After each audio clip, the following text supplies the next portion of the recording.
तो देखिए अपन ने कहाँ तक पढ़ लिया था, ये मैकेनिज्म ऑफ ब्रीदिंग। तो देखो जो रेस्पिरेशन होता है वो तीन टाइप का होता है, एक्सटर्नल रेस्पिरेशन, इंटरनल रेस्पिरेशन और सेलुलर रेस्पिरेशन। हमें इस चैप्टर में कौन सा वाला नहीं पढ़ना है, सेलुलर रेस्पिरेशन नहीं पढ़ना है। अपन अभी तक कौन सा वाला रेस्पिरेशन पढ़ चुके हैं, एक्सटर्नल रेस्पिरेशन। एक्सटर्नल रेस्पिरेशन में कौन सा एक स्टेप आता है, ब्रीदिंग। ब्रीदिंग में क्या होता है, एयर को इनहेल करना और एयर को एक्सहेल करना। क्या ये अपन पढ़ चुके हैं, क्या पढ़ चुके हैं। अब दूसरा जो स्टेप है कौन सा वाला, इंटरनल रेस्पिरेशन। उसमें सबसे पहले क्या होगा कि अभी तक जो एयर है वो कहां पर पहुंच चुकी है, लंग्स एल्वुलाई के पास में पहुंच चुकी है। अब लंग्स एल्वुलाई से कहां पे जाएगी, ये ब्लड के पास में, फिर ब्लड से टिश्यू के पास में, टिश्यू से सेल्स के पास में। तो ये वाला अपन को प्रोसेस अब आगे पढ़ना है, ठीक है। तो अपन ने देख लिया था कि पूरा पाथवे होता है। अच्छा, हमें ऑक्सीजन क्यों जरूरी होती है, ऑक्सीजन क्यों जरूरी होती है, क्योंकि जो ऑक्सीजन ही तो होती है जो कि ग्लूकोज को इनडायरेक्टली ब्रेक डाउन करके क्या क्या बनाएगी, एटीपी, CO2 और H2O। और CO2 को निकालने का, वापस रिलीज आउट करने का process is known as expiration. कौन सा होता है, एक्सपायरेशन। अपने जो पार्ट में होता है ह्यूमन रेस्पिरेटरी सिस्टम में, उसमें दो पार्ट में अपन ने उसको डिवाइड किया था, रेस्पिरेटरी ट्रैक्ट और रेस्पिरेटरी ऑर्गन्स। ह्यूमंस के रेस्पिरेटरी ऑर्गन्स कौन से होते हैं, लंग्स होते हैं। लंग्स कितने होते हैं, 1 पेयर होते हैं, 2 होते हैं, ठीक है। कैसे होते हैं, सॉलिड होते हैं, स्पंजी होते हैं और नॉन मस्कुलर होते हैं। अगर ये नॉन मस्कुलर तो बताओ सेल्फ कॉन्ट्रैक्शन और सेल्फ रिलैक्सेशन की पावर होगी या नहीं होगी, नहीं होगी। लेकिन अगर हमें ब्रीद करना है, ब्रीदिंग करनी है, तो इसमें लंग्स के वॉल्यूम में, लंग्स के प्रेशर में चेंज होना चाहिए कि नहीं होना चाहिए, होना चाहिए। क्या हम डायरेक्टली करवा सकते हैं, क्या नहीं करवा सकते। तो हमारी बॉडी का जो एनाटॉमिकल जो सेटअप है वो ऐसा बनाया गया है कि अगर अपन कोई भी चेंज कर किस में करेंगे, थोरेसिक चैम्बर में, थोरेसिक कैविटी में करेंगे, तो वो डायरेक्टली किस में रिफ्लेक्ट हो जाएगा, लंग्स में। इसमें हो जाएगा लंग्स में। जैसे कि अपन ने मैकेनिज्म पढ़ी थी, 2 मैकेनिज्म होती है। अच्छा, ये जो ब्रीदिंग होती है ये किसके ऊपर डिपेंड करती है, प्रेशर ग्रेडियंट। किस पर डिपेंड करती है, प्रेशर ग्रेडियंट पर, ठीक है। ये अपन ने देखा था, एक कौन सा प्रोसेस होता है, इंस्पायरेशन होता है, दूसरा कौन सा, एक्सपायरेशन। इंस्पिरेशन में अपन ने क्या किया जाता है, एयर को इनहेल किया जाता है, एयर को अंदर खींचा जाता है और इसमें से एयर को बाहर निकाला जाता है, एयर को एक्सहेल किया जाता है।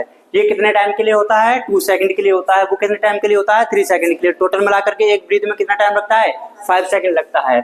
इसको अगर अपन को एयर को अंदर इनहेल करना है तो उसके लिए हमारा जो एटमॉस्फेरिक प्रेशर होता है वो ज्यादा होना चाहिए कि कम होना चाहिए, ज्यादा होना चाहिए। किससे, अपने लंग्स के प्रेशर। और लंग्स को क्या बोला जाता है, पल्मोन। तो क्या बोलेंगे, इंट्रा पल्मोनरी प्रेशर। इंटर की इंट्रा, इंट्रा इंट्रा इंटर का मतलब क्या होता है, इन बिटवीन। इंट्रा का मतलब होता है विद इन, ठीक है। तो एटमॉस्फेरिक जो प्रेशर है वो ज्यादा होना चाहिए, किससे, इंट्रा पल्मोनरी प्रेशर से। लेकिन क्या हम अपने लंग्स के प्रेशर को डायरेक्टली चेंज कर सकते हैं, क्या ये पॉसिबल है, क्या नहीं है। तो हमें क्या करना पड़ेगा, डायफ्राम में कॉन्ट्रैक्शन करवाया। डायफ्राम में जब कॉन्ट्रैक्शन होता है तो हमारा जो वॉल्यूम होता है, हमारा मतलब थोरेसिक कैविटी का या फिर थोरेसिक चैम्बर का जो वॉल्यूम है वो कौन से वाली डायरेक्शन में इंक्रीज हो जाता है, एंटीरियर पोस्टीरियर में, ठीक है, ऐसे इंक्रीज हो जाएगा। फिर अपन ने किस में कॉन्ट्रैक्शन करवाया, EICM में, एक्सटर्नल इंटरकोस्टल मसल में। इसकी वजह से कैसा बढ़ गया है, ऐसे बढ़ गया है, ठीक है। तो ये एंटीरियर पोस्टीरियर में भी बढ़ चुका है और डोर्सोवेंट्रल में बढ़ चुका है। तो ओवरऑल क्या हो जाएगा, वॉल्यूम इंक्रीज हो जाएगा। क्या हो जाएगा, वॉल्यूम इंक्रीज हो जाएगा। और वॉल्यूम इंक्रीज हो जाता है तो क्या, प्रेशर डिक्रीज हो जाएगा। प्रेशर डिक्रीज होता है तो किसका डिक्रीज हो गया है, प्रेशर, लंग्स का। तो इंट्रा पल्मोनरी प्रेशर कम हुआ कि ज्यादा हुआ, कम हो गया। तो बताओ जो एयर है वो एटमॉस्फेरिक एयर से अंदर आएगी या नहीं आएगी। और अंदर आने के प्रोसेस को ही तो क्या बोला जाता है, अरे क्या बोलेंगे, इंस्पायरेशन। इसका अपोजिट जो किया जाएगा, जो एक्सपायरेशन होता है वो एक एक्टिव प्रोसेस होता है कि पैसिव है।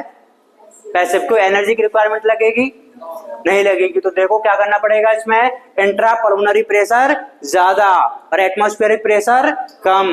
अंदर प्रेशर आप ज्यादा कैसे करोगे, डायरेक्टली कर सकते हो क्या, नहीं कर सकते। तो वही सेम मेथड यूज करना पड़ेगा कि हम वॉल्यूम को क्या करेंगे, कम करेंगे, वॉल्यूम को कम करेंगे। अब वॉल्यूम कम कैसे किया, देखो जब अपन ने इधर कॉन्ट्रैक्शन करवाया था तो वॉल्यूम इंक्रीज किया था। तो ये जो कॉन्ट्रैक्शन हुआ है इसको वापस से क्या कर दो, रिलीज कर दो, मतलब कि रिलैक्स कर देंगे। और जब ये रिलैक्स कर देंगे तो डायफ्राम कैसा हो जाएगा, वापस से फ्लैट से डोम शेप का हो जाएगा। पहले ऐसा था ना डोम शेप का, अब वो नीचे हो गया था तो वॉल्यूम इंक्रीज हो गया था, वापस से कैसा हो जाएगा, ये डोम शेप का हो जाएगा। तो जो वॉल्यूम है एंटीरियर पोस्टीरियर साइड में डिक्रीज हो जाएगा।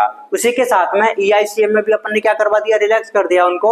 उसकी वजह से जो रिब्स थे वो पहले के यहाँ पे आ गए थे अपवर्ड्स, अब कैसे हो जाएंगे, डाउनवर्ड्स। स्टर्नम पहले आउटवर्ड तो वापिस से इनवर्स हो जाएगा, तो वॉल्यूम कैसा हो जाएगा, डिक्रीज हो जाएगा। तो ओवरऑल थोरेसिक कैविटी का वॉल्यूम इंक्रीज हुआ कि डिक्रीज हुआ, डिक्रीज की इंक्रीज, डिक्रीज हो गया। तो प्रेशर, और प्रेशर जब इंक्रीज हो जाएगा, किसका प्रेशर, अंदर का या बाहर का, लंग्स का कि एटमॉस्फेयर का, लंग्स का, लंग्स के वाले प्रेशर को क्या बोला जाएगा, इंट्रा पल्मोनरी प्रेशर। ये कैसा हो चुका है, इंक्रीज हो चुका है। अब बताओ अंदर प्रेशर ज्यादा है, बाहर प्रेशर कम है, तो एयर कहां से कहां पे जाएगी, गैस कहां से कहां पे जाएगी, बाहर से अंदर की अंदर से बाहर, अंदर से बाहर। तो एयर CO2 जो होती है, CO2 रिच वाली जो एयर होती है वो इनसाइड से आउटसाइड मूव कर देती है। That process is known as expiration.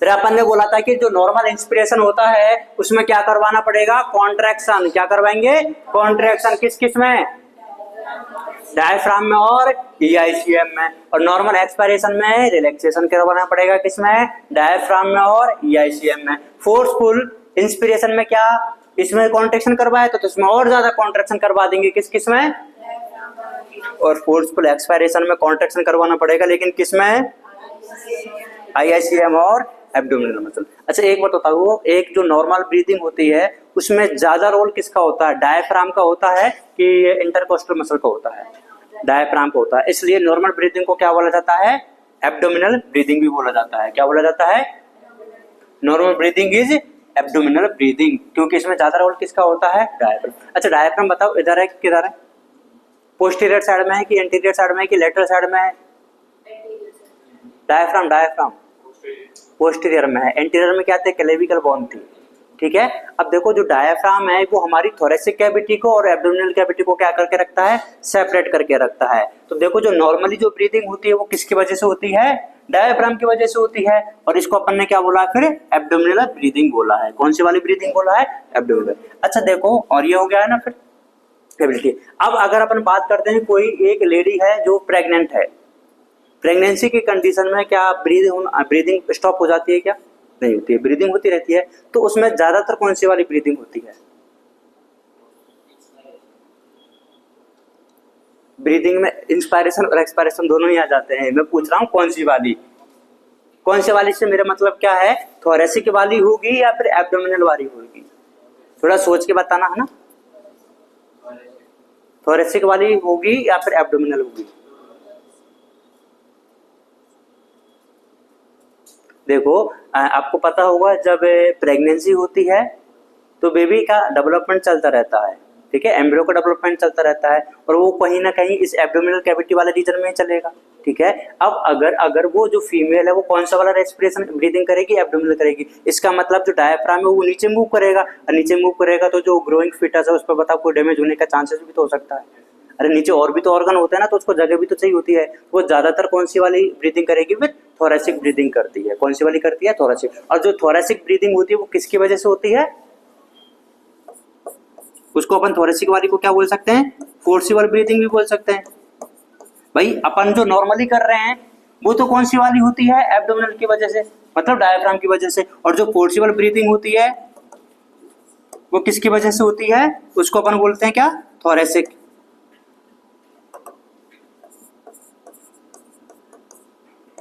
और ये मेनली किसकी वजह से होती है, इंटरकोस्टल मसल की वजह से होती है।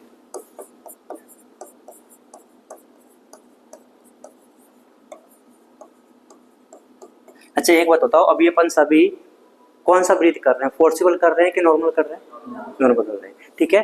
तो अगर आपको थोड़ा सा अगर फील हो पा रहा होगा तो आपके जो स्टमक वाला जो रीजन है, एब्डोमेन वाला जो रीजन है, इसमें मूवमेंट शो हो रही होगी, थोड़ा फील करके देखिए। आपको चेस्ट वाले रीजन में नहीं हो रही होगी, लेकिन अगर मैं फोर्सफुल करता हूँ तो देखो, मैं अगर करूंगा फोर्सफुल तो देखना आप मूवमेंट ज्यादा कहाँ पे ऑब्जर्व होगी तुम्हें ना,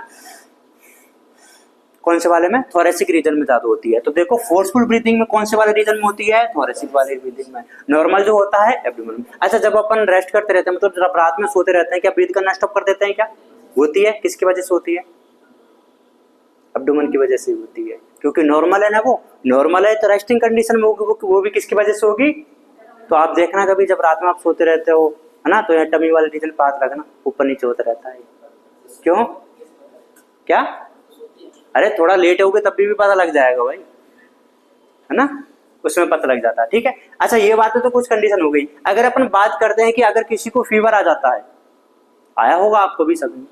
तो फीवर आता है तो आपकी जो ब्रीथ रेट है थोड़ी सी इंक्रीज हो जाती है, डिक्रीज होती है, या फिर उतनी है नॉर्मली? नॉर्मल नहीं रहती है, थोड़ी इंक्रीज हो जाती है, क्योंकि आपकी BMR इंक्रीज हो जाती है ना। तो जब फीवर होता है तो आपकी ब्रीथ रेट, अच्छा ये बताओ आपकी नॉर्मली ब्रीथ रेट कितनी होती है पर मिनट? कितनी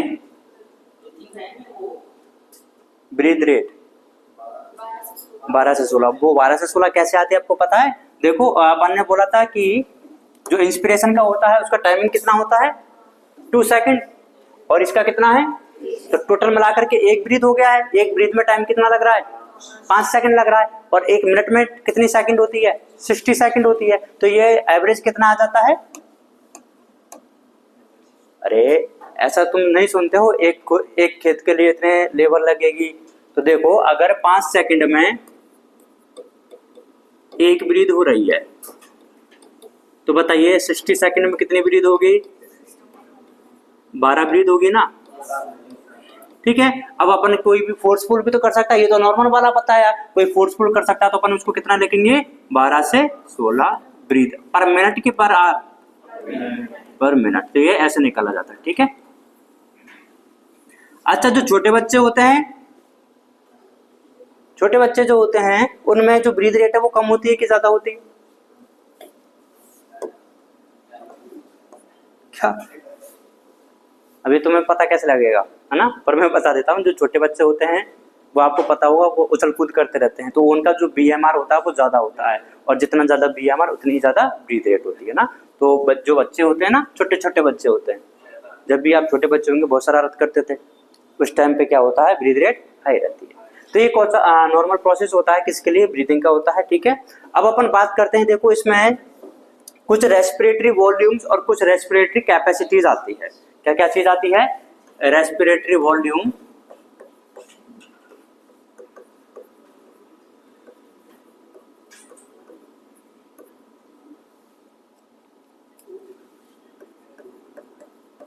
क्या क्या पढ़ने वाले हैं अपन?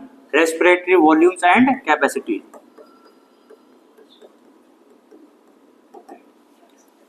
ठीक है, अब देखो इसको पहले समझो, है ना, फिर बताऊंगा। देखो कुछ टर्म्स होती है, मैं पहले मैं लिख देता हूं। जो वॉल्यूम होते हैं, सबसे पहले जो वॉल्यूम आता है वो होता है टीवी। कौन सा होता है? टीवी। टीवी का मतलब होता है टाइडल वॉल्यूम। कौन सा होता है? Tidal volume. ठीक है, एक होता है IRV। कौन सा होता है? IRV। ठीक है, एक होता है ERV। कौन सा होता है? ERV। एक होता है RV। तो वॉल्यूम कितने हो गए हैं? 4 volume. TV, IRV, ERV, RV, 4 volume है। अब इन्हीं वॉल्यूम से क्या बनेगी? कैपेसिटी बनेगी। कौन कौन सी कैपेसिटी हो सकती है? IC, EC, FRC, VC और TLC। सबसे पहले तो मैं इन सबकी आपको फुल फॉर्म बता देता हूं। देखो टीवी का मतलब टाइडल वॉल्यूम। टीवी का मतलब क्या होता है? Tidal volume. IRV का मतलब इंस्पिरेटरी रिजर्व वॉल्यूम। क्या होता है? Inspiratory reserve volume. ERV का मतलब क्या होता है? Expiratory reserve volume. क्या होता है? आवाज आ रही है मेरी? तो आपकी भी आनी चाहिए। ठीक है, RV का मतलब क्या होता है? Residual volume. IC का मतलब इंस्पिरेटरी कैपेसिटी। EC का मतलब, FRC का मतलब फंक्शनल रेजिडुअल कैपेसिटी। VC का मतलब वाइटल कैपेसिटी। TLC का मतलब टोटल लंग कैपेसिटी। देखो जब हम नॉर्मली ब्रीथ इन करते हैं और ब्रीथ आउट करते हैं, नॉर्मली ब्रीथ इन करते हैं और ब्रीथ आउट करते हैं। ब्रीथ इन का मतलब क्या हुआ? इंस्पायर कर रहे हैं कि एक्सपायर कर रहे हैं? इंस्पायर। और ब्रीथ आउट का मतलब क्या हुआ? एक्सपायर कर रहे हैं। तो जब अपन, अच्छा एयर करते हैं कि गैस करते हैं? एयर करते हैं। तो अमाउंट ऑफ एयर, ध्यान से सुनना, amount of air during normal breathing, मतलब एक्सपायर करेंगे या फिर इंस्पायर करेंगे। ठीक है, इसको क्या बोला जाता है? टाइडल वॉल्यूम बोला जाता है। क्या बोला जाता है इसको? Tidal volume. और इसका जो अमाउंट होता है वो कितना होता है? 500 ml। ये तो क्या है कि अपन ने नॉर्मल इंस्पायर करेंगे तो उसमें कितना एयर ले रहे हैं अपन 500 ml, और कितना अपन नॉर्मली एक्सपायर कर रहे हैं तो उसमें भी कितना रिलीज कर रहे हैं 500 ml, that is known as tidal volume. क्या अपन नॉर्मल एक्सपायरेशन के बाद में और एक्सपायर नहीं कर सकते क्या? अरे कर सकते हैं क्या? नॉर्मल के बाद में और फोर्सफुली भी एक्सपायर कर सकते हैं ना। तो amount of air that can B expired forcefully, ध्यान से सुनिए, amount of air that can B expired forcefully over tidal volume. भाई टाइडल वॉल्यूम तो क्या है? नॉर्मल है, इस नॉर्मल के अलावा और भी तो कर सकते हैं ना। अरे कर सकते हैं ना, that is known as expiratory reserve volume. क्या बोलेंगे इसको? Expiratory reserve volume. और इसका जो अमाउंट होता है वो कितना होता है 1000 से 1100 ml। ठीक है। अच्छा अपन ने नॉर्मली इनहेल किया है, क्या अपन और फोर्सफुली और भी कर सकते हैं क्या? अरे कर सकते हैं क्या? तो देखो amount of air that can be forcefully inhaled या फिर इंस्पायर्ड आफ्टर या फिर over tidal volume. Tidal volume तो वो तो कर ही लिया है, इसके अलावा और भी तो कर सकते हैं ना, that is known as IRV, inspiratory reserve volume. और ये कितनी होती है 2500 से 3000 ml। अब एक बात बताओ, क्या अपन ने जोर लगा के फोर्सफुली एक्सपायर कर दिया, क्या आपके जो लंग्स है या फिर जो लंग्स की एल्वेलाई है वो खाली हो गई क्या? क्या हम उनको कभी भी खाली कर सकते हैं क्या? नहीं कर सकते। इसका मतलब है आप कितना भी फोर्स लगा करके कितना भी एक्सपायर कर लो, फिर भी एक मिनिमम जो अमाउंट रहता है वो आपके लंग्स एल्वेलाई के अंदर बचा रह जाएगा। उस अमाउंट को ही क्या बोला जाता है? रेजिडुअल वॉल्यूम बोला जाता है। क्या बोला जाता है? Residual amount of air. क्या बोलेंगे इसको? Amount of air that remain inside the lungs alveoli even after the forceful expiration. अपन ने जोर लगा कर एक्सपायर कर दिया, इसके बाद में भी क्या रह गई है? अमाउंट रह गया है किसका? एयर का। किसके अंदर? लंग्स एल्वेलाई के अंदर, that is known as residual volume. तो वॉल्यूम कितने हो गए? 4 हो गए। सबसे पहले क्या है? नॉर्मल ब्रीद इन कर रहे हैं और नॉर्मली ब्रीद आउट कर रहे हैं, दैट इज प्रोसेस, इसको क्या बोलेंगे? टीबी। और इसका अमाउंट कितना होता है? 500 ml होता है। ठीक है। अब नॉर्मल के बाद में अपन और भी फोर्सफुल भी कर सकते हैं, इनहेल या फिर इंस्पायर कर सकते हैं, दैट इज कॉल्ड IRV। क्या? IRV। और अपन नॉर्मल के बाद में और फोर्सफुली और एक्सपायर भी कर सकते हैं, दैट इज कॉल्ड ERV। और फिर RV क्या होता है कि फोर्सफुली एक्सपायर करने के बाद में भी हमारी लंग्स एल्वेलाई के पास में जो अमाउंट ऑफ एयर रह जाएगा, that is known as RV। अब क्या होता है? IC क्या होता है? देखो इसको क्या बोला जाता है? कैपेसिटी बोला जाता है। अब देखो कैपेसिटी जो चीज होती है वो क्या होती है? मैक्सिमम कितना आ सकता है या फिर कितना जा सकता है, ये कैपेसिटी है ना। अब अगर अपन बात करते हैं IC का फुल फॉर्म बताइए? Inspiratory capacity. तो देखो अपन ने नॉर्मल एक्सपायर किया, क्या किया?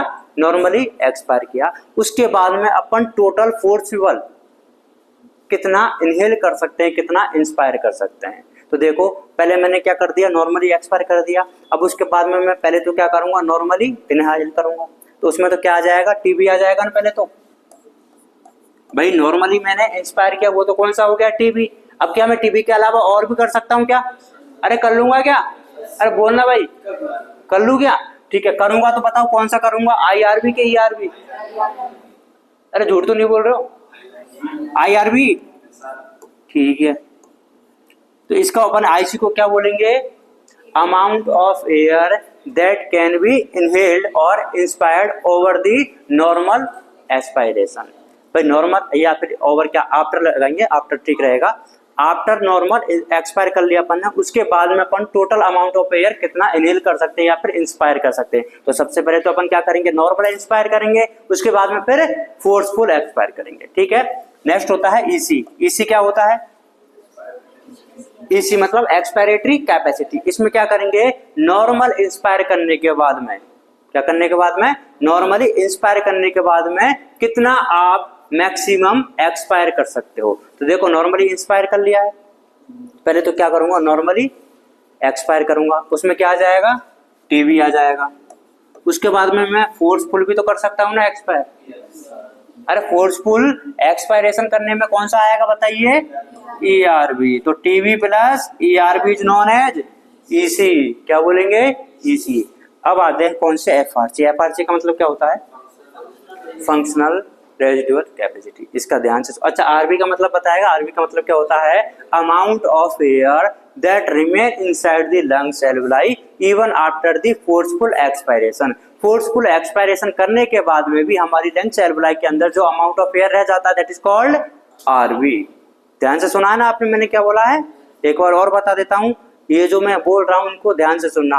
Amount of air that remain inside the lungs alveoli even after the forceful expiration. ठीक है, अब देखो मैं एफआरसी का बताता हूं। अमाउंट ऑफ एयर, क्या? Amount of air that remain inside the lungs after normal expiration. Amount of air that remain inside the lungs after normal expiration, that is called FRC, functional residual capacity. इसमें बताइएगा क्या चीज आएगी? देखो मैंने क्या बोला, मैं हिंदी में बता देता हूं। ये वो अमाउंट ऑफ एयर होता है जो हमारी लंग्स एल्वेलाई के अंदर रह जाता है, लेकिन कब? जब अपन ने नॉर्मल एक्सपायर किया है। अब एक बताता हूं, जब अपन ने नॉर्मल एक्सपायर कर दिया है तो क्या हम और भी कर सकते थे? क्या कर सकते थे ना? तो वो और कर सकते थे, वो अमाउंट कौन सा है? और अपन जो एक्सपायर कर सकते थे वो कौन सा था? ईआरबी था ना, ईआरबी है। और इसके बाद में भी ये तो अपन ने फोर्सफुली कर दिया है, इसके बाद में भी तो लंग्स में कुछ अमाउंट रहता होगा, वो कौन सा होता है? आरबी होता है। तो आया समझ में? आरबी खुद तो क्या होता है जब अपन ने फोर्सफुल एक्सपायर कर लिया तो, और एफआरसी क्या होता है? अपन ने नॉर्मल एक्सपायर किया है तो। अब देखो जब अपन ने नॉर्मल एक्सपायर किया है तो अपन फोर्सफुली भी तो एक्सपायर कर सकते थे ना, तो फोर्सफुली कर सकते हैं तो वो उसमें कौन सा आ जाएगा? ईआरबी आ जाएगा। और इसके बाद में भी लंग्स एल्वेलाई में जो अमाउंट रह जाता है वो कौन सा वाला होता है? आरबी रहता है। तो एफआरसी में कौन कौन से आ जाएंगे? ईआरबी और आरबी। फिर कौन सा है? Vital capacity. वाइटल कैपेसिटी ये होता है कि देखो पहले आप जोर लगा करके इनहेल कर लो। क्या करना है? फोर्सिबल इनहेल कर लिया पहले, या फिर फोर्सिबल इंस्पिरेशन कर लिया। अब इसी को फोर्सिबल एक्सपायरेशन भी करना है।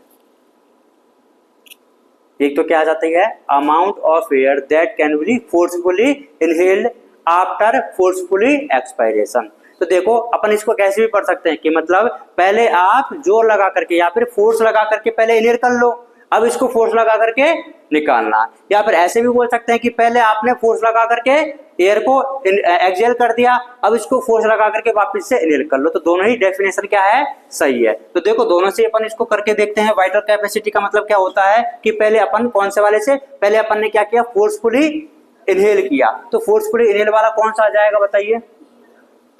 फोर्सफुली इनहेल किया तो आईआरबी आ जाएगा। फोर्सफुली इनहेल कर लिया है, अब इसको क्या करना? फोर्सफुली एक्सहेल करना है। तो फोर्सफुली एक्सहेल करने से पहले नॉर्मली एक्सहेल भी तो करना पड़ेगा, तो नॉर्मली एक्सहेल में तो क्या आ जाएगा? टीबी। अब फोर्सफुली एक्सहेल करने में ईआरबी आ जाएगा। समझ गए क्या भाई? अब कौन सा है? TLC, total lung capacity. अब बताओ इसमें क्या आ जाएगा? इसमें तो सब कुछ ही आ जाएगा, चारों वॉल्यूम आ जाएंगे। कौन कौन से हैं?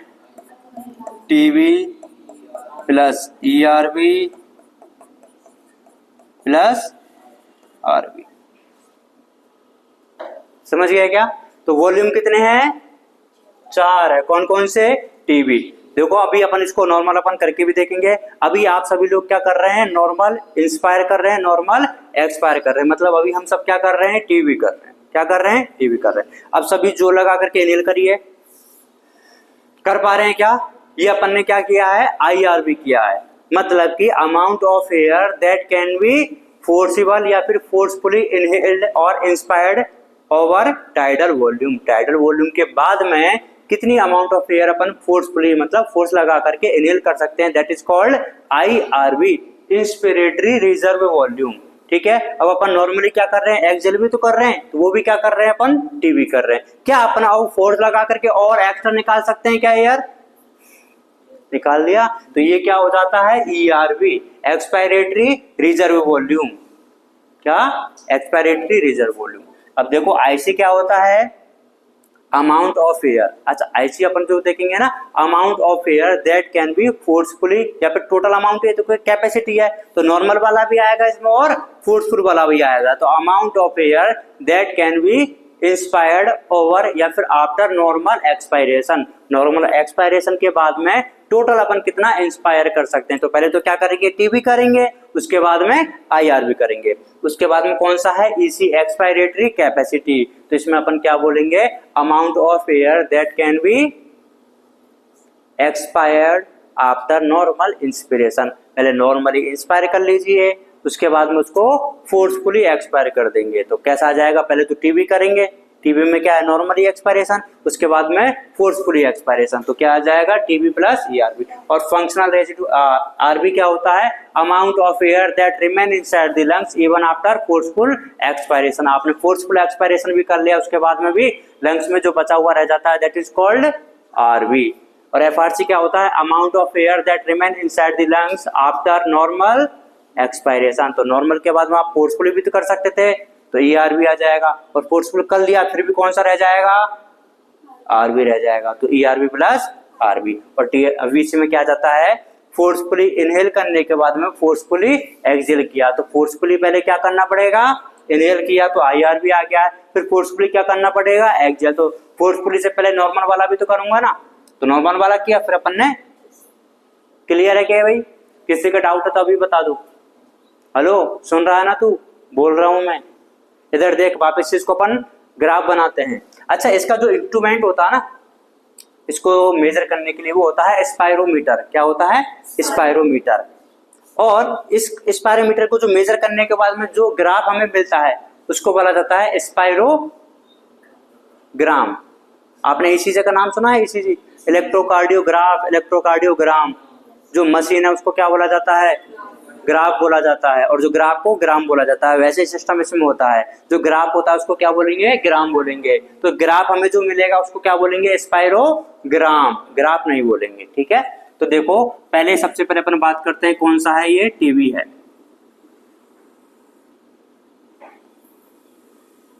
देखो टीबी क्या होता है, बताएगा मेरे को कोई, amount of air during the normal breathing, ठीक है, दैट कैन बी इंस्पायर्ड और एक्सपायर्ड। तो देखो, अपन ऊपर वाला मान के चलते हैं, इनहेल वाला।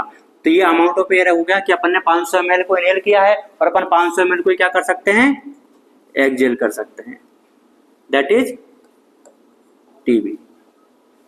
भाई 500 ml को अपन ने क्या किया, इनहेल किया, और फिर 500 के क्या कर सकते हैं, एक्सहेल भी कर सकते हैं। 500 ml को क्या किया है, इंस्पायर्ड किया है, और उसको ही क्या कर सकते हैं, एक्सपायर्ड कर सकते हैं, ठीक है। ये तो हो गया क्या, नॉर्मल ब्रीदिंग, जिसको अपन ने क्या, टीबी बोल दिया। वापस से देखो, टीबी में क्या होता है, amount of air inspired during normal breathing.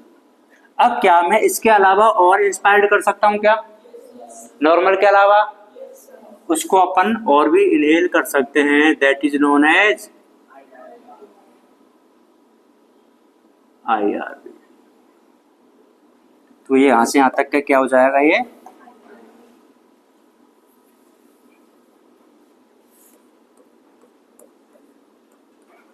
ठीक है भाई। अपन जब इनहेल करेंगे तो अपना जो लंग्स का वॉल्यूम है वो इंक्रीज होगा, ज्यादा होगा कि कम होगा, ज्यादा होगा ना। तो अगर आप कोई भी नॉर्मली जो ग्राफ भी बनाते हो तो उसमें पॉजिटिव ऊपर की तरफ ही रखते हैं। तो अगर अपना वॉल्यूम ज्यादा हो रहा तो अपन ने उसको ऊपर की साइड में रख दिया, ठीक है। वापिस से ये हो गया है यहाँ पे। अब मैं वापिस से ये ले लिया, देखो ये वापिस अपन ने नॉर्मल वाले पे आ गए अपन, ठीक है। अब अपन ने नॉर्मली क्या किया, वापिस से इनहेल किया, नॉर्मली क्या किया, एक्सहेल किया। क्या मैं नॉर्मल एक्सहेल के साथ में और फोर्सिबल एक्सहेल भी कर सकता हूँ, क्या कर सकता हूँ। ये अपन ने यहां से यहां तक कर दिया, इसको क्या बोलेंगे, ईआरबी। क्लियर है भाई। ऊपर वाला जो ग्राफ है वो किसको रिप्रेजेंट कर रहा है, इनहेलेशन को कर रहा है, मतलब कि वॉल्यूम इंक्रीज हो रहा है। और टीबी के नीचे वाला किसको कर रहा है, वॉल्यूम कम हो रहा है, ठीक है।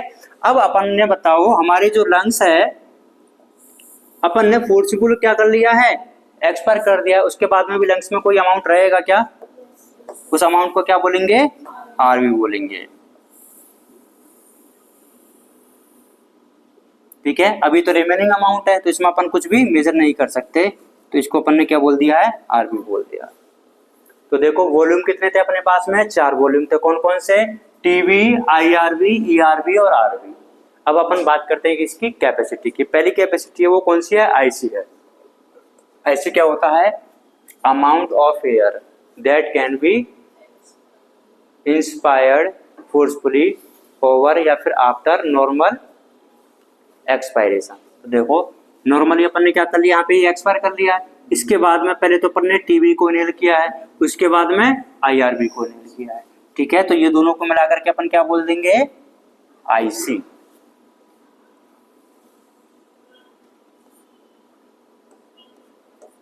ये आईसी हो गया है। उसके बाद में फिर आईसी के बाद में अपन ने क्या पढ़ा, ईसी। ईसी कहां से कहां तक हो जाएगा, ये क्या हो जाएगा, ईसी हो जाएगा। ठीक है, इसके बाद में था एफआरसी, फंक्शनल रेसिडुअल कैपेसिटी। ये क्या होती है, amount of air that remain inside the lungs after normal expiration. Normal expiration तो टीबी वाला ही है ना। और तो देखो उसके बाद में फोर्सफुली भी तो कर सकते थे, और फोर्सफुल किया उसके बाद में भी जो अमाउंट रह जाता है वो क्या है, आरबी। तो कहां से कहां तक हो जाएगा, ये यहां से लेकर के और इसको क्या बोलेंगे, एफ आर सी।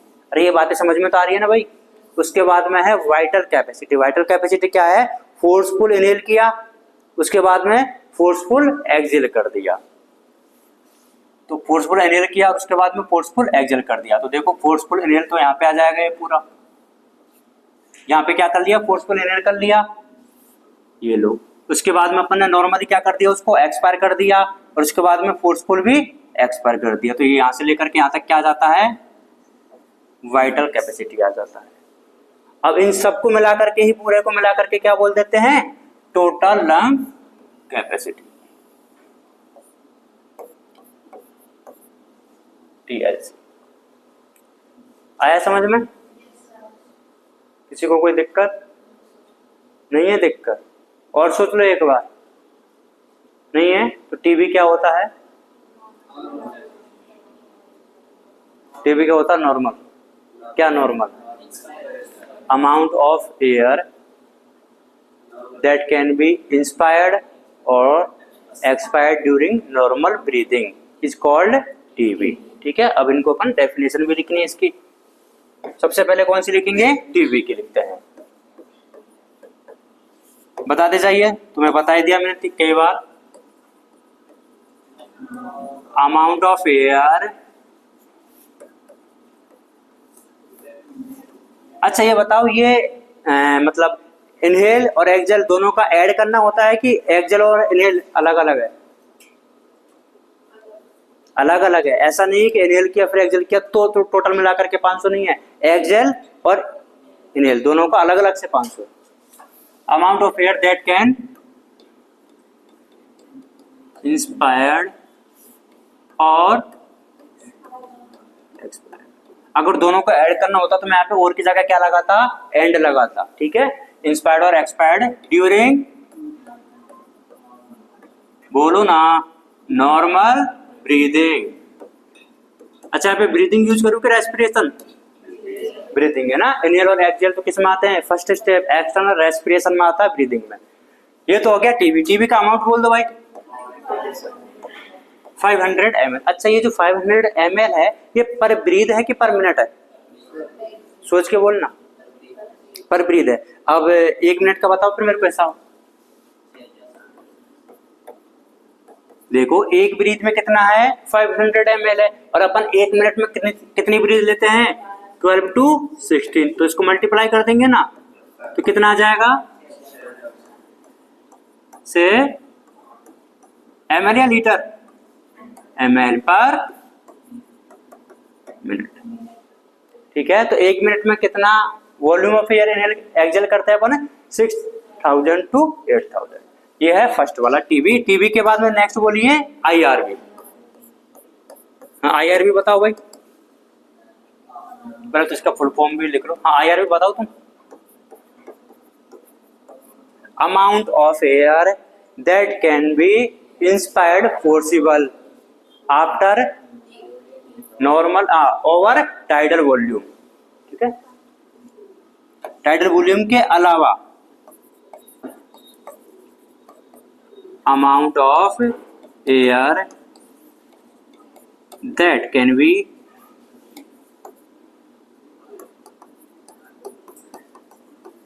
forcefully के normal,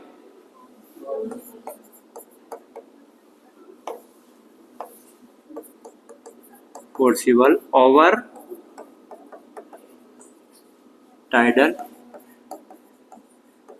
टाइडल वॉल्यूम के साथ के उसके अलावा ओवर का मतलब उसके अलावा ना, टाइडल वॉल्यूम तो कर ही लिया था, उसके अलावा करना है। अगर साथ लिखना होता तो विद लिखूंगा मैं, ओवर लिखा है, ठीक है। अच्छा इसका अमाउंट बताइए कितना होता है? 2500 से ml होता है। IRV का फुल फॉर्म बताओ।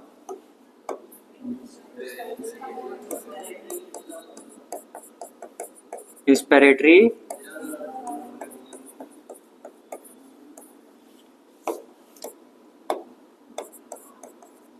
अब इस डेफिनेशन से भी आप पता लगा सकते हो कि मतलब ये क्या होता है।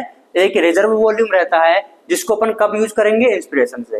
मतलब अपन नॉर्मल तो कर ही रहते हैं और अपन एक्स्ट्रा जो है, एक्स्ट्रा चीज मतलब क्या, रिजर्व रहेगा। इतना अमाउंट ऑफ जो एयर है या फिर इतना अमाउंट ऑफ जो वॉल्यूम है अपने पास में कैसा रहता है? रिजर्व रहता है, जिसको अपन और एक्स्ट्रा इंस्पायर कर सकते थे, ठीक है। ये दोनों हो गए। इसके बाद में तीसरा कौन सा है? ERV।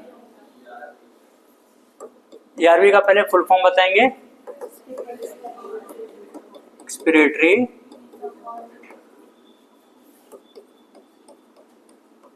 रिजर्व, हाँ डेफिनेशन बोलिए। Amount of air that can B expired के इंस्पायर्ड? एक्सपायर्ड। नॉर्मल की फोर्सफुली? फोर्सिबल। ओवर और with? Over tidal volume. Amount बोलिए।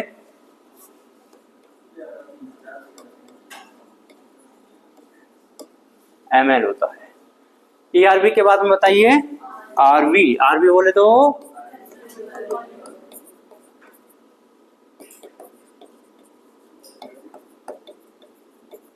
डेफिनेशन बताओ भाई। Amount of air that remain inside the lungs,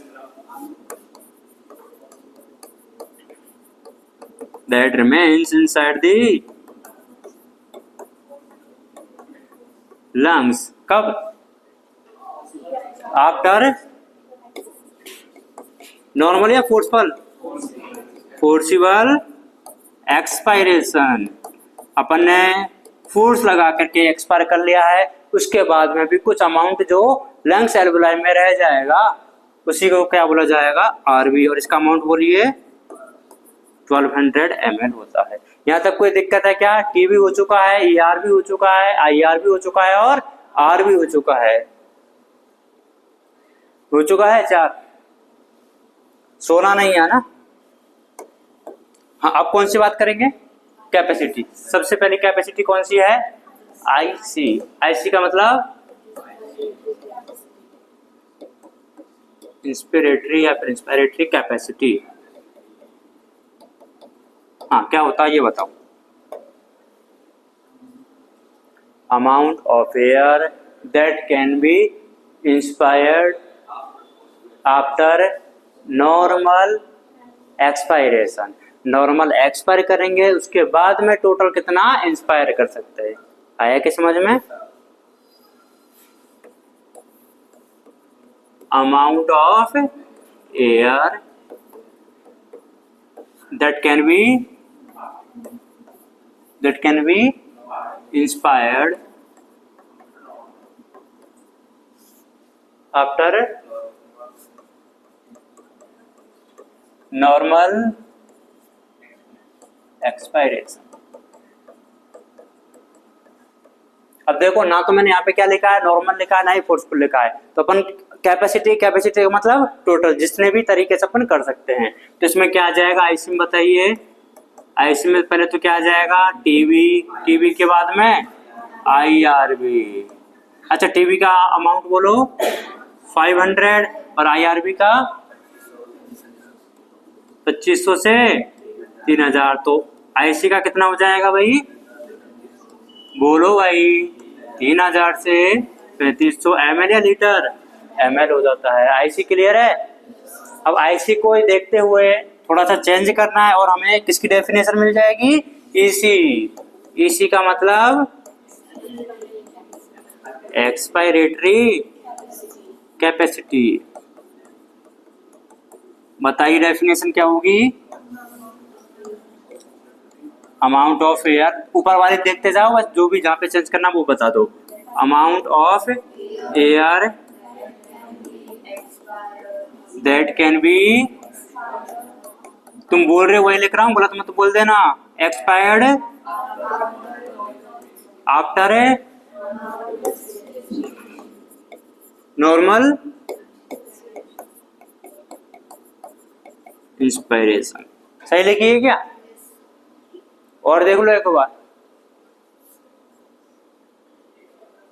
ठीक है? तो बताओ इसी का volume TV plus E R V, value बोलो। टीवी कितनी? 500, ई आर बी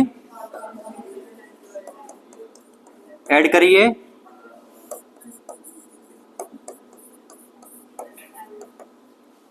ठीक है, दो कैपेसिटी हो चुके हैं। नेक्स्ट कैपेसिटी बताओ भाई, F R C. Full form बोलो। देखो ये जो अपन ने लिखा है ना यहाँ पे, ये अमाउंट ऑफ एयर, तो अपन अगर यहाँ पे चाहें तो ये भी लगा सकते हैं टोटल अमाउंट ऑफ एयर, है ना, क्योंकि कैपेसिटी की बात हो रही है इसलिए यहाँ पे भी टोटल लगा लेते हैं, और यहाँ पे भी कि टोटल फोर्सफुल भी और नॉर्मल भी। हाँ, एफआरसी का फुल फॉर्म बोलो भाई, फंक्शनल रेजिडुअल कैपेसिटी। डेफिनेशन कोई बता सकता है क्या? हाँ बताओ। हाँ, वॉल्यूम या फिर amount of air that remain inside the lungs after normal expiration. Normal expiration के बाद में जो अमाउंट बचा रह जाएगा, तो amount of air that remain inside, हाँ आएगा तो कोई टोटल ही रह जाता, जो remain inside lungs after inspire के एक्सपायर एक्सपायरेशन। बताइए इसमें कौन कौन सी चीजों को इंक्लूड करेंगे? एफआरसी में क्या क्या आ जाएगा? ईआरबी और आरबी। ईआरबी की वैल्यू बोलो। ईआरबी की वैल्यू 1000 से 1100 प्लस आरबी की वैल्यू 1200, तो टोटल कितना हो जाएगा?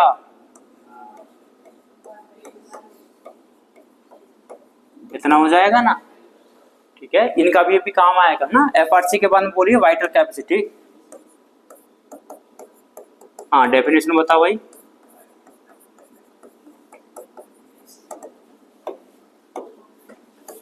अमाउंट ऑफ एयर, अरे ये तो बोल ही सकते हो अमाउंट ऑफ एयर, आगे का ही तो नहीं आ रहा होगा ना, ये तो सब में सेम ही आ रहा है। Amount of air that can be inspired, normal की फोर्सफुल, फोर्सिबल आफ्टर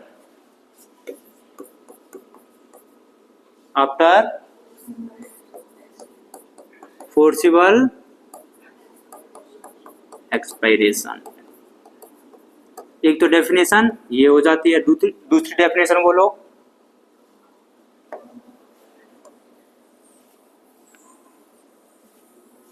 दूसरे में क्या चेंज करना बताओ भाई।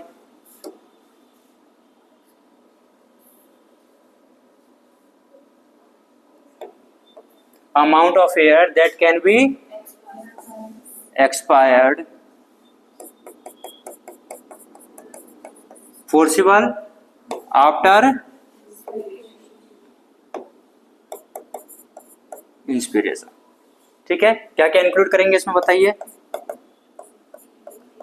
आईआरबी, टीवी, यही होगा ना। एक बार वैल्यू बोलिए, आईआरबी की कितनी होती है, टीवी की कितनी होती है, और ईआरबी की कितनी होती है? काउंट ऐड करो।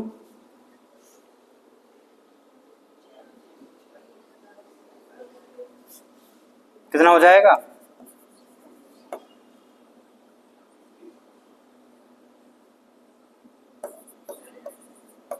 देखिए सही किया क्या मैंने,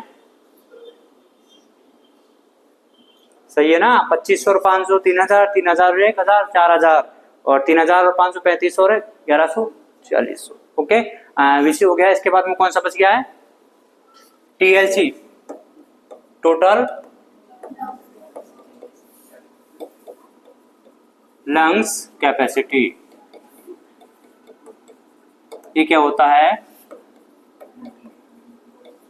total amount of air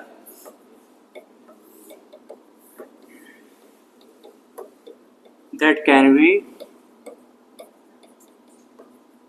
accommodate inside lungs। Lungs में टोटल अमाउंट ऑफ एयर कितनी आ सकती है, that is called TLC. TLC में बताइए क्या क्या इंक्लूड किया जाएगा,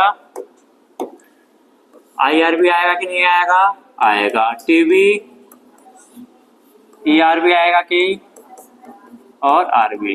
कितना हो जाएगा भाई टोटल, आईआरबी बोलो कितना होता है, ये होता है,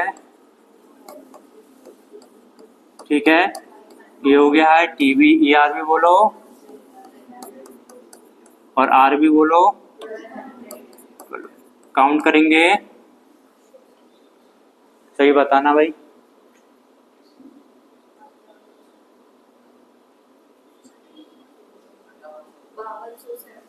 बावन सौ से 5800 ml पर ब्रीथ है कि पर मिनट है, पर ब्रीथ है, ठीक है, सब कुछ को मिला करके। क्लियर है इतनी बात। अच्छा एक बात बताओ, अपन ने बोला था कि ये सारे जो वॉल्यूम वगैरह को इनको जो किया जाएगा, मेजर किससे किया जाता है, स्पायरोमीटर से। कहाँ गया है वो डायग्राम, ये वाला मीटर कौन सा है, स्पायरोमीटर है। और ये जो ऑब्टेन हुआ है ग्राफ, ये क्या है, स्पायरो ग्राम की ग्राफ, ग्राम है। क्या इस अपन स्पायरोमीटर से हर किसी चीज को ही क्या कर सकते हैं, मेजर कर सकते हैं क्या, सारे वॉल्यूम सारे कैपेसिटी को, किसको नहीं कर सकते, आरबी को नहीं कर सकते, क्योंकि आरबी तो वो अमाउंट है ना जो फ्लक्चुएशन ही नहीं हो रहा उसमें। भाई अपन ने फोर्सफुल अपन इनहेल करें चाहे फोर्सफुल एक्सहेल करें, उसमें कोई चेंजेस आएगा क्या आरबी में, वो तो कभी भी एलिमिनेट ही नहीं हो रहा, वो तो कभी भी बाहर निकल सकता है क्या, नहीं निकल सकता। तो उसमें कोई भी चेंज होगा क्या, नहीं होगा, कोई भी फ्लक्चुएशन होगा क्या, नहीं होगा। तो उसको ये जब फ्लक्चुएशन ही नहीं होंगे तो बताओ उसको स्पायरोग्राफ में, ग्राम में अपन मेजर कर, स्पायरोमीटर से मेजर कर सकते हैं क्या, नहीं कर सकते। तो मैं बताओ, अब बताइए कौन कौन सी चीज को अपन स्पायरोमीटर से मेजर नहीं कर सकते, आरबी को नहीं कर सकते, नहीं, जिसमें आरबी आ रहा है उसको अपन नहीं कर सकते। तो देखिए किस किस में आ रहा है आरबी, इधर इसमें देखो, एक तो खुद एक आरबी को नहीं कर सकते,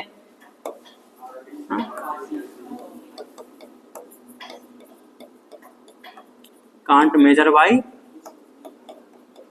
स्पायरोमीटर। कौन कौन से हैं बताओ, जिसमें आरबी आएगा उसको मेजर नहीं कर सकते। एक तो आरबी खुद को नहीं कर सकते, ये वाला, और देखो आरबी किधर आ रहा है, एफआरसी में। तो एक तो आरबी हो गया है, कॉमा एफआरसी को भी नहीं कर सकते, और टीएलसी को। और देख लो जिसमें आरबी आ रहा है, ये भी तो आरबी देखो ना, आरबी आरबी है, ये वाला आरबी काउंट नहीं करना है ना कि जिसमें आरबी आ रहा है कि सर इधर भी तो आरबी, नहीं, ये वाला आरबी देखना है अपन को, ठीक है।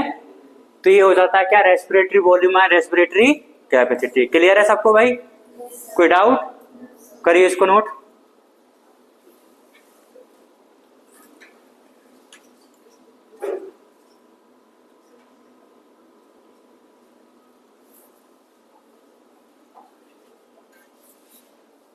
कर लो,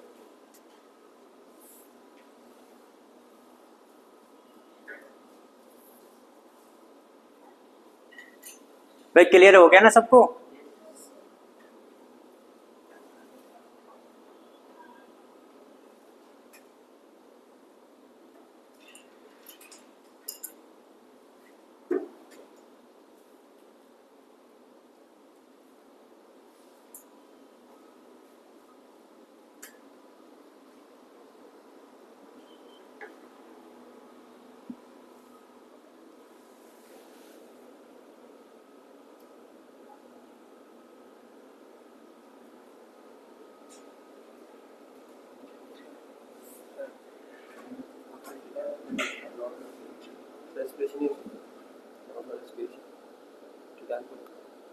नॉर्मल। अच्छा रेस्पिरेशन अपन इसलिए नहीं लिखते ना क्योंकि रेस्पिरेशन में तो वो पूरा प्रोसेस हो जाता है 5 स्टेप वाला। किसमें? नहीं हाँ उसमें वो करेक्शन वाला है वो। जैसे इस चैप्टर का अगर अपन हिंदी में नाम पढ़ते हैं तो क्या आता है, श्वसन व गैसों का विनिमय। लेकिन ब्रीदिंग का मतलब होता है श्वासन। श्वसन क्या होता है, रेस्पिरेशन होता है। तो फिर ब्रीदिंग में इसलिए एनसीईआरटी ने क्या माना है, ब्रीदिंग को ही रेस्पिरेशन मान लिया है। तो अपन एज पर दी एनसीईआरटी ब्रीदिंग भी देख सकते हैं और रेस्पिरेशन भी देख सकते हैं, लेकिन जो एक्चुअल में क्या है वो मैंने तुम्हें बता दिया।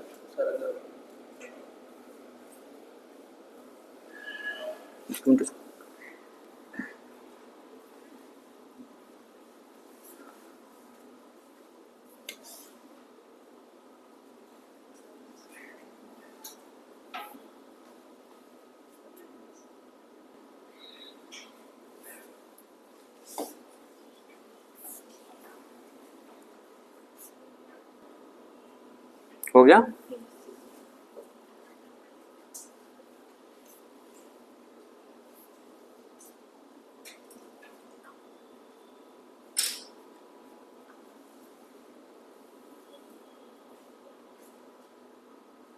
क्या भी है ना,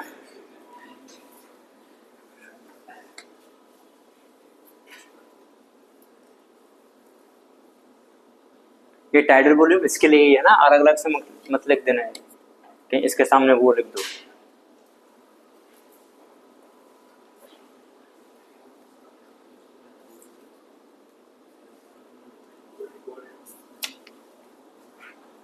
हो गया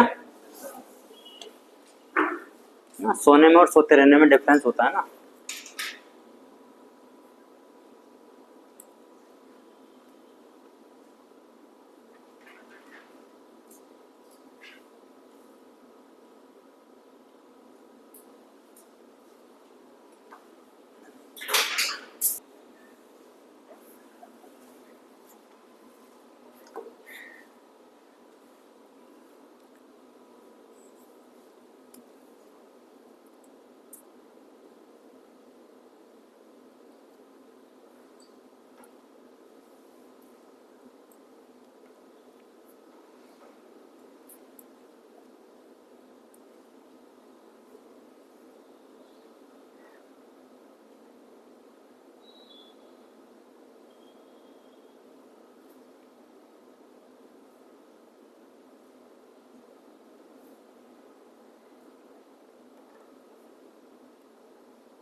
हो गया।